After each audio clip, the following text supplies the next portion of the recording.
بسم اللہ الرحمن الرحیم۔ حدیث نبوی صلی اللہ علیہ وآلہ وسلم۔ حضور اکرم صلی اللہ علیہ وسلم فرماتے تھے، حلال کھلا ہوا ہے اور حرام بھی کھلا ہوا ہے، اور ان دونوں کے درمیان بعض چیزیں شبہ کی ہیں جن کو بہت لوگ نہیں جانتے کہ حلال ہیں یا حرام۔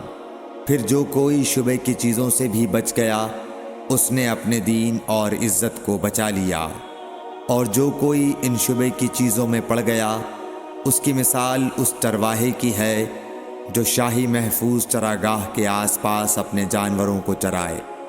وہ قریب ہے کہ کبھی اس چراگاہ کے اندر گھس جائے اور شاہی مجرم قرار پائے۔ سن لو، ہر بادشاہ کی ایک چراگاہ ہوتی ہے، اللہ کی چراگاہ اس کی زمین پر حرام چیزیں ہیں، پس ان سے بچو۔ اور سن لو، بدن میں ایک گوشت کا ٹکڑا ہے، جب وہ درست ہوگا سارا بدن درست ہوگا، اور جہاں بگڑا سارا بدن بگڑ گیا۔ سن لو، وہ ٹکڑا آدمی کا دل ہے۔ صحیح بخاری حدیث نمبر 52۔